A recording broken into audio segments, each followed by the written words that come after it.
अब तो ये साफ हो चुका है कि अब मोदी सरकार और आरएसएस की नजर मुसलमानों की अरबों रुपए की वक्फ संपत्तियों पर है। इस मकसद को पूरा करने के लिए मोदी सरकार वक्फ एक्ट में बड़ा संशोधन करने वाली है। पिछले शुक्रवार को हुई कैबिनेट की बैठक में वक्फ एक्ट में होने वाले 42 संशोधन को मंजूरी दे दी गई।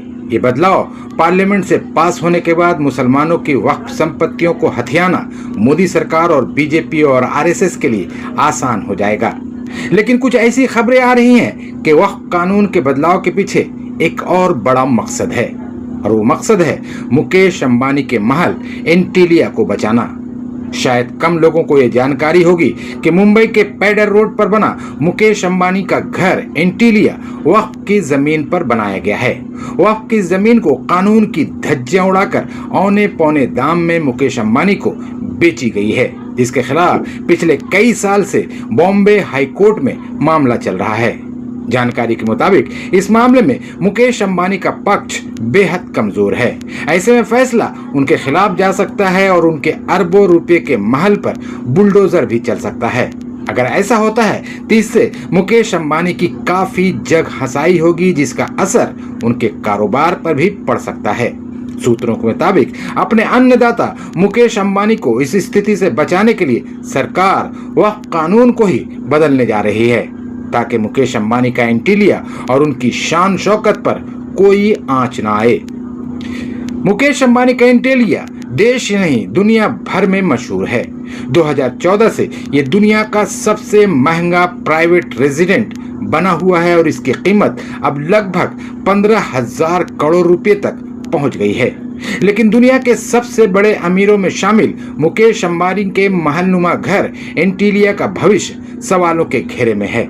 महाराष्ट्र विधानसभा में वक्फ बोर्ड द्वारा पेश की गई एक्शन टेकन रिपोर्ट में कहा गया है कि वक्फ बोर्ड ने अंबानी को घर बनाने के लिए जमीन बेचने के लिए गलत तरीके अपनाए थे। महाराष्ट्र वक्फ बोर्ड की इस रिपोर्ट में कहा गया था कि अंबानी से की गई लैंड डील गलत है, क्योंकि इसमें वक्फ बोर्ड के सदस्यों का 2/3 बहुमत जरूरी था। डील करने के लिए वक्फ बोर्ड की बैठक तक नहीं बुलाई गई थी। रिपोर्ट में चैरिटी कमिश्नर के फैसले को भी ये कहते हुए गलत ठहराया गया है कि वे वक्फ बोर्ड के मामलों में सुनवाई के लिए जिम्मेदार अधिकारी ही नहीं हैं। रिपोर्ट में कहा गया है कि वक्फ के मामलों पर फैसला वक्फ बोर्ड ही कर सकता है।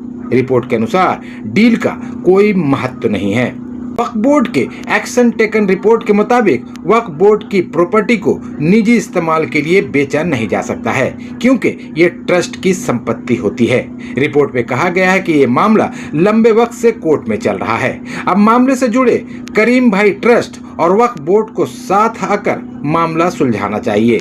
विधानसभा में पेश एटीआर में कहा गया है कि करीम भाई इब्राहिम ने 1986 में ये जमीन मजहबी तालीम और यतीम खाना बनाने के लिए वक्फ बोर्ड को दी थी, लेकिन बोर्ड ने इसे औने पौने दाम में अंबानी को बेच दिया। वक्फ बोर्ड ने जुलाई 2002 में एंटीलिया कमर्शियल प्राइवेट लिमिटेड को सिर्फ 21.5 करोड़ रुपए में ये जमीन बेच दी थी, जबकि उस वक्त इस जमीन का मार्केट रेट लगभग 1.5 अरब रुपए था। आपको बता दें कि मुकेश अंबानी ने एंटीलिया बनाने के लिए साल 2002 में 4,532.39 स्क्वायर मीटर वाला प्लॉट 21.5 करोड़ रुपए में खरीदा था। यह डील शुरू से ही विवादों में आ गई थी, क्योंकि जिस जमीन को बेचा गया वो वक्फ बोर्ड की थी। विवाद बढ़ने पर रिटायर्ड जज एटीए के शेख को जांच की जिम्मेदारी दी गई थी और उनसे कहा गया था कि वो अपनी रिपोर्ट सरकार को सौंपे। अगस्त 2002 में चैरिटी कमिश्नर ने इस डील को सही ठहराया था और नवंबर 2002 में जमीन अंबानी को ट्रांसफर करने के आदेश दिए थे, लेकिन उनके इस आदेश पर अब सवालिया निशान खड़ा हो गया है। डील हो जाने के बाद कांग्रेस नेता अनीस अहमद ने वक्फ बोर्ड की जमीन बेचने के फैसले पर इतराज जताया था। अनीस ने कहा कि वक्फ बोर्ड में 9 मेंबर थे, लेकिन 5 ने ही इस डील को हरी झंडी दी थी, जबकि इसके लिए 2/3 बहुमत की जरूरत थी। जज एटीए के शेख ने भी अपनी रिपोर्ट में माना कि अंबानी के साथ हुई इस डील में वक्फ बोर्ड कानून 1995 की धारा 32/2 का उल्लंघन हुआ। रिपोर्ट में कहा गया कि बोर्ड के तत्कालीन अध्यक्ष एम.ए. अजीज के अलावा हारून सोलकर और M.Y. पटेल ने सौदे में अहम भूमिका निभाई और वही पूरे मामले के लिए जिम्मेदार हैं। फिलहाल ये मामला बॉम्बे हाई कोर्ट में चल रहा है। सूत्रों के मुताबिक इस मामले में वक्फ बोर्ड के पास पूरे सबूत मौजूद हैं, जिनसे ये पता चलता है कि मुकेश अंबानी ने गलत तरीके से वक्फ की जमीन हासिल की और उस पर अपना महल बना लिया। क्योंकि ये जमीन जायदाद का मामला है, इसलिए अदालत में फैसला आने में वक्त लग रहा है। लेकिन जिस तरह से वक्फ बोर्ड के पास सारे सबूत हैं, उससे उसका पक्ष मजबूत है और फैसला उसके पक्ष में ही जाने की पूरी उम्मीद है। इस हालत में एंटीलिया पर खतरे के बादल मंडरा रहे हैं। सूत्रों के मुताबिक एंटीलिया और मुकेश अंबानी के शान और शौकत को बचाने के लिए मोदी सरकार वक्फ कानून को ही बदलने जा रही है। ऐसा होने पर एक तीर से दो शिकार हो जाएंगे।